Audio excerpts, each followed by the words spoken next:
What is up, everyone? It is I, Carlton Flowers, your crypto pro. Yay! And today we need to talk about the Bitcoin chart and see what we can find that would give us an indication of what move is next. Now, of course, as you already know, this is definitely not financial advice. Please take all of what I say as a grain of salt and entertainment purposes only, because this is a very dangerous market and I'm not trying to encourage you to lose your money. Okay, so we're just going to start right in on the 1-day chart. We don't even need to look at the 4-hour. And the reason is I'm looking at more of the macro today because I want to see overall where we are going. So we're going to look at the 1 day, the 1 week, and then we're even going to look at the 1 month because, of course, now we're hearing people on YouTube stating that because of what is happening with BlackRock, that Bitcoin is going to just get the big squeeze straight to 1 million right now, overnight. The bull run is on. This is a bull market. And I always say, what does the chart look like? And right now I'm not seeing confluence in the chart. Anything congruent with those statements that makes me think that we're about to just go straight to the moon right now. I also lack the confidence in the U.S. government and what is going on right now in this Operation Squeeze Point 2.0 to leave this market alone and allow it to just go straight up to the moon. And I will be shooting another video that you don't want to miss where I'm going to bring up some points that nobody else is talking about, and I don't know why they're not talking about it. It has to do with Gary the Gremlin Gensler, the SEC, some other corrupt government officials, the actions of the SEC, and the involvement of the big investment companies, the U.S. Treasury and the central bank, and the relationship between those big, huge investment companies and the Federal Reserve Bank. Now, as we talk about that, I'm going to fill you in on something that I haven't heard anyone speak about before, because up until this point, when we say things like BlackRock, we just think of rich people, the mega rich. Okay?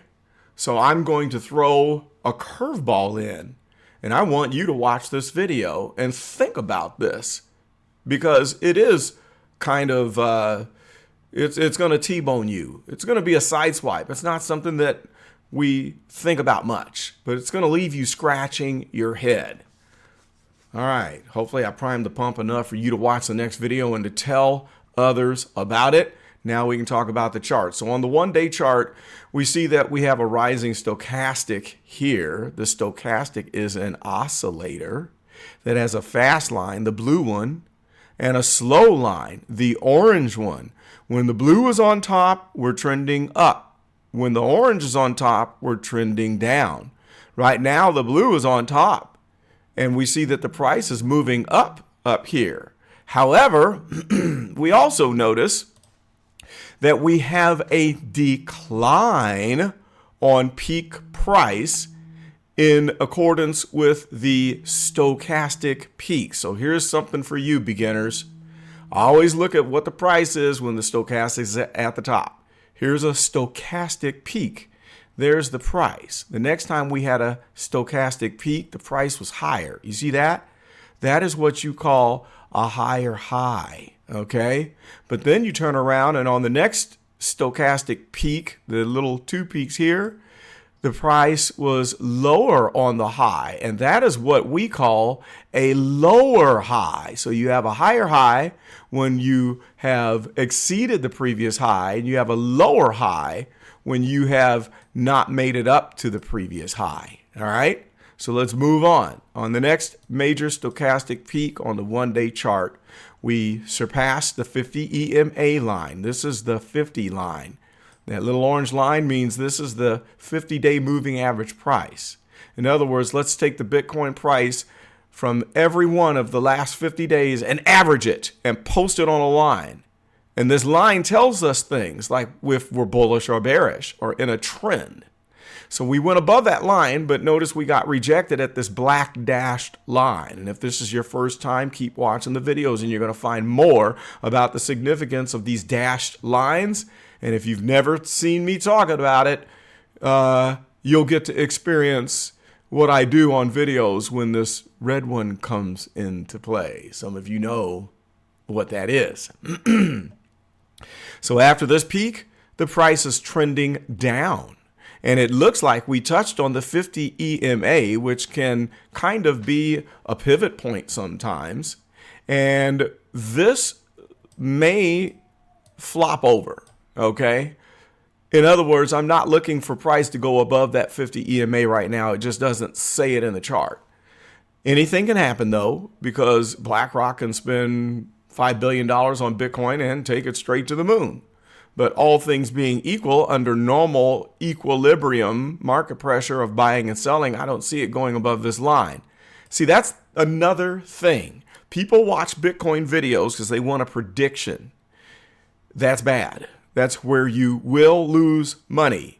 I am not a predictor. I am calling the plays as I see it and helping to shine a light in the forest and to give you the basic skills so you can make better decisions on when you buy or sell. Okay? And it's not financial advice. There's one thing that looks good here, and that is this oscillator set on the MACD, which stands for Moving Average Convergence Divergence. You'll hear people call it the MACD, and I think that sounds goofy and silly because I started trading on the stock market in 1999, and nobody was saying MACD like you millennials and youngers do today. So you're not ever going to hear me say MACD. I refuse. I won't do it. Not gonna do it. All right? Now, when this crossover happens, it can say that momentum is upward, but it is lagging this one. So we had the strong up move. This line could glance, the blue could glance off the orange and then continue to head down because the overall trend, as you can see, of these oscillators is going down.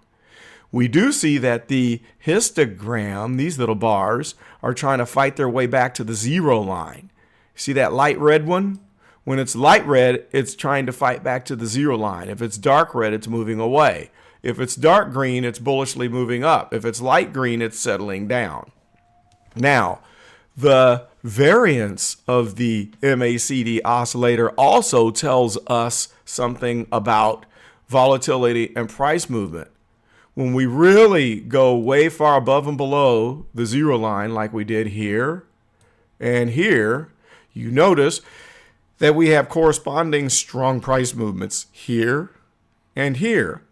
But as the MACD oscillator tightens up, you'll see that the corresponding price movements are less volatile. Not much up and down. It's just an overall movement. Keep that in mind. All right, let's clear this out. Nothing groundbreaking on here other than, say, falling away from this peak volume node on the VPVR. That stands for Volume Profile Visible Range. And that says how much Bitcoin was bought at an exact price point, like 28,424, instead of at a particular time, like how much volume was traded this day for this candle. Whenever you see the price line moving up and down, it tends to get snapped towards these volume nodes. So if we fall away from the 50 EMA, we've got a big node here below at about 24.6, and we got a big one below the purple dashed line at 22.8 that could suck the price action in. Let's move on to the 1 day and the 1 week and the 1 month. Then we're going to wrap it up. Now, see, this is why I'm not so excited about all these bullish prognostications. This is the 1 week chart. In other words, every candle on this chart represents an entire week of trading activity, not just a day. And we can see on the 1 week chart that the stochastic is not only moving downhill, downward momentum, we also saw a failed crossover attempt right there. The blue line tried to cross over the orange and it fell off. Now you see they're divergent from each other and the gap is getting wider, which says momentum is this way. MACD confirms that downward momentum where you see the blue line just now crossing over the orange. And we see now that we are printing red bars on the histogram. So this says we're going to have momentum going downward. And then we also see that we have fallen away from the big volume node here at the black dash line at approximately 28,615. We're falling away from that, and we're getting drawn to these bigger nodes downstairs. The big one is at the red dash line, and then there's some more action way down here below. So for right now, it looks to me like we're headed in for a landing at the purple dash line, because we're about to fall off of the 50 EMA here on the 1 week chart. I need to throw the 200 EMA back up here. I don't know how or when or why I got that deleted, but I didn't mean to do that. So that's the 1 week chart. I don't see the bull market starting here, guys. I mean, from this point here, let me just show you. All of this is the start of the bear market right here. And so everything that is happening within this channel here, this is bear market. Okay, this is bear market rally. And this, to me, is final capitulation and correction. It might not go that way. Again, that's not a prediction. I'm just telling you what I think it could be. But I'm not convinced that we're in a bull market. Some think that we are because they're going to call this the bull market. And they think that this is the channel that we're going to go up from this point. All right? And that's, cool. Think what you want. It might happen that way. So let's get to the 1 month. Let's see what the 1 month says. And it'll have the last say. Ooh, see, okay. This is a mixed bag. I see two things. Number one, it kind of looks to me like, okay, bull market, bear market rally, we might reject because this fast line is about to curl over. If that curls over and crosses, then we get the final capitulation, but it might not last long because we see that we're crawling up to the zero line here, and the blue line is trying to cross over the orange line on the MACD. So I kind of read this as, yeah, we got one more correction. They're going to dunk us, and then we probably will start the bull market. But if this oscillator goes all the way down, this could kind of do one of these numbers and then head back down with it. And so it could be either a short final bear market or it could languish on for months.